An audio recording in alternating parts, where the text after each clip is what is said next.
Team 13 of 52 teams of 8 competitive rival wisdoms help make America wiser and kinder with antique quotes that have passed the test of time to encourage, educate, and entertain generations for centuries.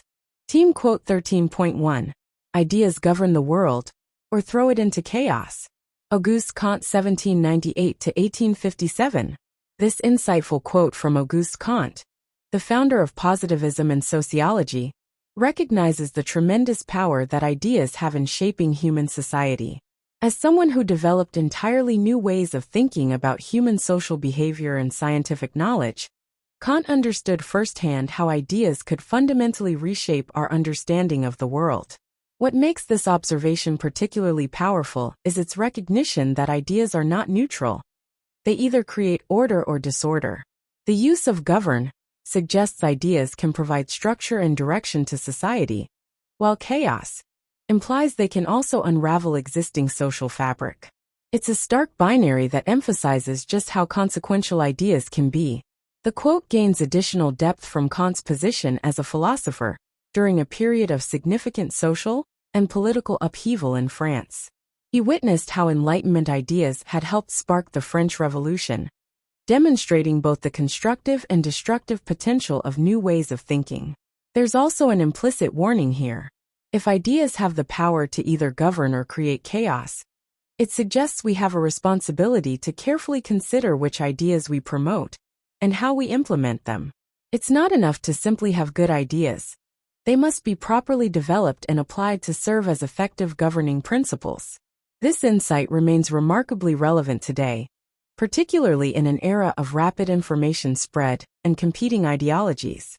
It reminds us that the ideas we choose to embrace and promote have real consequences for social order and stability.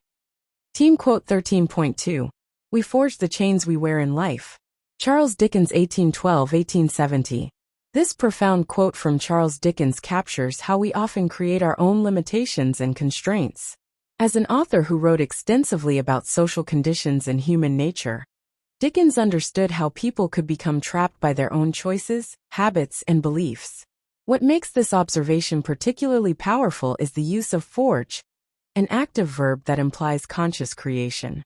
Like a blacksmith shaping metal, we actively participate in creating the restrictions that bind us.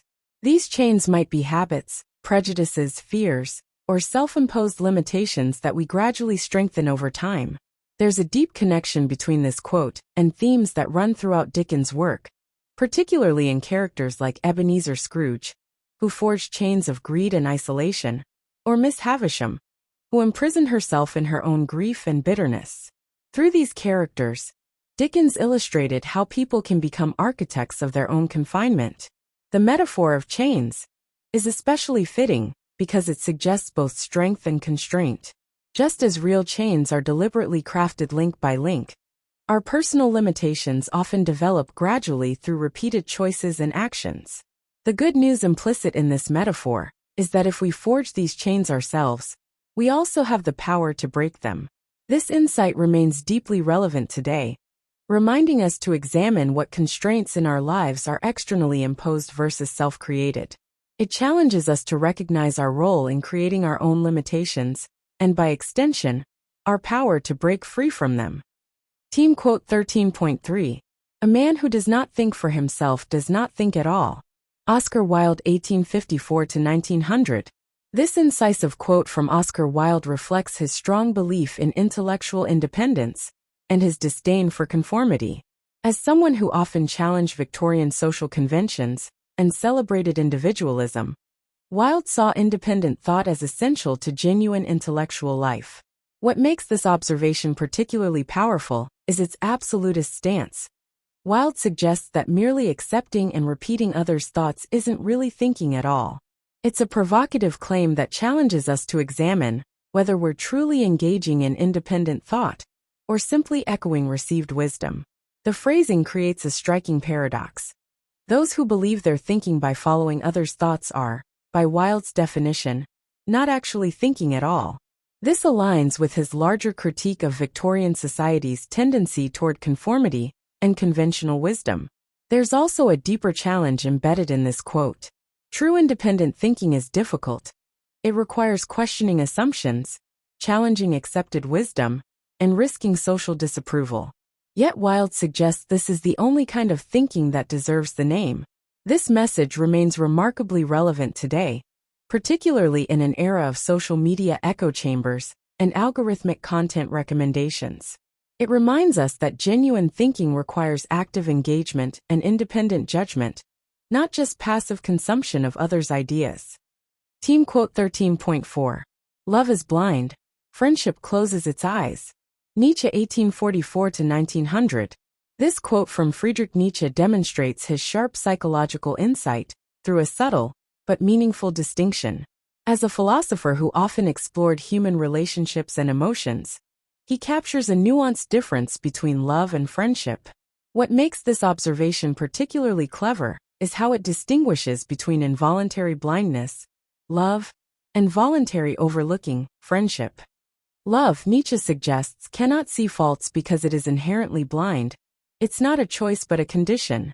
Friendship, on the other hand, sees the flaws but chooses to close its eyes to them, a conscious act of acceptance. The semicolon in the quote creates a powerful pause that emphasizes the contrast between these two forms of relationship. Love's blindness is stated as a fact, while friendship's response is presented as an active choice. There's wisdom in recognizing that true friendship involves this conscious choice to accept others despite their flaws. Unlike love's overwhelming passion that can blind us to reality, friendship represents a more mature form of affection that sees clearly but chooses to be accepting anyway. This insight remains relevant today in understanding the different dynamics of relationships. It suggests that while love might sweep us away in passionate blindness, friendship offers a different kind of loyalty, one based on conscious choice and acceptance rather than overwhelming emotion. Team quote 13.5. The boughs that bear most hang lowest. David Garrick 1717–1779. This quote from David Garrick, the renowned English actor and theater manager, uses a natural metaphor to convey a profound truth about humility and achievement. The image of a fruit tree's branches bending under the weight of their bounty creates a powerful visual metaphor for how true accomplishment often pairs with humility. What makes this observation particularly effective is how it draws on a common natural phenomenon to illustrate a moral truth. Just as branches heavy with fruit naturally bend downward, Garrick suggests that those who have achieved the most, or have the most to offer, tend to be the most humble. There's practical wisdom in this natural parallel. Just as a branch that refuses to bend might break under its load, pride and rigidity in success can lead to downfall. The metaphor suggests that humility isn't just a virtue, but a practical necessity for sustaining achievement. The quote also serves as a subtle critique of those who display arrogance despite having little to show for it, like empty branches standing tall. It implies that those who boast the most often have the least to boast about. This insight remains remarkably relevant today, particularly in an era of self-promotion and personal branding. It reminds us that genuine achievement often speaks for itself, and that true merit tends to be accompanied by humility rather than arrogance. Team quote 13.6. Choose a wife rather by your ear than your eye. Thomas Fuller 1608–1661. This quote from Thomas Fuller, the English churchman and historian, contains wisdom that was progressive for its time, while also reflecting 17th-century perspectives. It suggests valuing a potential spouse's character, intellect, and conversation over physical appearance alone. What makes this observation particularly interesting is how it challenges the superficial approach to marriage that was common in Fuller's era, when marriages were often arranged based on social status and appearance. By emphasizing the importance of listening by your ear, Fuller suggests paying attention to a woman's thoughts, ideas, and manner of expression. The reference to the ear could encompass multiple qualities: intelligence, wit, kindness in speech, wisdom in conversation, and compatibility in communication styles. These are attributes that Fuller suggests will contribute more to a lasting marriage than physical beauty alone. However, it's important to note that while the quote was forward-thinking and advocating for valuing women's minds over their appearance, it still reflects its era's patriarchal assumption that men are the ones doing the choosing in marriage. The core wisdom of this quote, that lasting relationships should be built on deeper qualities than physical attraction alone, remains relevant today. It reminds us that meaningful partnerships are often founded more on intellectual and emotional connection than on surface-level attractions. Team quote 13.7. The bud of victory is always in the truth. Benjamin Harrison, 1833–1901. This quote from Benjamin Harrison, the 23rd U.S. President, uses a natural metaphor to express an optimistic view about the ultimate power of truth. As someone who served during a time of significant industrial and social change in America, Harrison understood how truth could eventually prevail, even in complicated circumstances. What makes this observation particularly powerful is the use of the word bud, suggesting that truth's victory isn't always immediate or obvious, but rather develops gradually like a flower. Just as a bud contains within it the promise of full bloom, Harrison suggests that truth inherently contains the seeds of its own vindication. The metaphor also implies patience and faith. A bud doesn't instantly become a flower. It requires time and the right conditions to develop. Similarly, truth might not triumph immediately, but Harrison suggests its victory is inevitable if given time to unfold. There's also an implicit call to action here. Just as a bud needs nurturing to reach its potential, truth often needs active support and protection to fully emerge and prevail. It's not enough to simply trust in truth's eventual victory. It must be cultivated and defended. This message remains relevant today, particularly in an era often characterized as post-truth. It reminds us that while truth might sometimes seem overwhelmed by misconception or deliberate falsehood, it carries within itself the potential for ultimate vindication. Team quote 13.8. Our lives are universally shortened by our ignorance. Herbert Spencer, 1820–1903. This powerful quote from Herbert Spencer, the English philosopher and sociologist, contains both literal and metaphorical truth. As one of the earliest advocates for applying scientific understanding to social and personal development, Spencer recognized how ignorance could diminish human potential in multiple ways. What makes this observation particularly striking is the word universally, suggesting that ignorance affects everyone, regardless of their station in life. It implies that no one, no matter how educated or accomplished, is immune to the life-limiting effects of what they don't know. The quote works on several levels. Physical life. Ignorance of health, medicine, and safety literally shortens lifespan. Quality of life. Ignorance of opportunities, relationships, and personal growth limits life's richness. Societal impact. Collective ignorance leads to poor decisions that affect everyone's well-being. There's also a subtle optimism implicit in the statement. By identifying ignorance as the culprit in shortening our lives, Spencer suggests that knowledge and understanding can extend and enrich them. It's a call to lifelong learning and intellectual curiosity. This insight remains remarkably relevant today, particularly in an era where access to information is unprecedented, yet misinformation and willful ignorance continue to impact individual and collective well-being. It reminds us that the pursuit of knowledge isn't just an academic exercise, but a vital component of a fuller, longer life.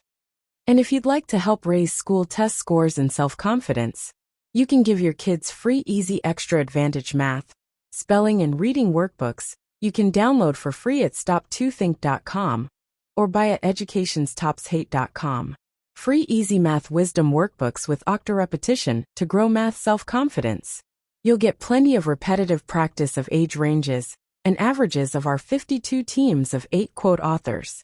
Free Easy Alpha cipher-coded puzzles teach letters, numbers, and phrases using antique wisdoms that encourage and educate. Can you decode this cipher quote of encouragement using either our Learning to Spell or just for fun instructions? And since time is money, practice reading faster with 52 teams of antique rival wisdoms that have passed the test of time to encourage, educate, and entertain generations for centuries. We offer printed versions and timed videos with background music. Sign up for free weekly emails of 52 teams of antique rival wisdom workbooks with easy math, spelling, and reading practice. And if you'd like to get paid for sharing our wearable wisdoms, keep this in mind. Everyone I know wears a shirt, and most of us change them daily, so change your shirt and change the world. Social equalities are blatantly subliminal antique positive wisdoms repetitively shared without saying a word. This applies to all our wearable shareable wisdoms, like pretty witty baby onesies and baby tees that you and others will see and read multiple times a day. The same is true with pretty witty kids, but they'll also share these wisdoms with anyone that can read at daycare or school. Youthful truths let your kids gain confidence, sharing antique wisdoms with their friends. Imagine them sharing words of wisdom with classmates and teachers. I think, therefore I think tees I wear is a super easy way to share words of wisdom that have passed the test of time. Our social equalities help make us all wiser and kinder with blatantly subliminal messages, promoting a more fair and equal opportunity society for all. And don't forget our giftwisdoms.com for birthdays and holidays that makes it easy to share the wisdom with clothing, coffee mugs and magnets. So do the future a favor by encouraging, educating and entertaining with words of wisdom that have passed the test of time to make us all wiser and kinder. With wearable wisdoms to fit babies, kids and adults, you can clothe a whole family, city or state. Join the 52 of 8 today at 52of8.com.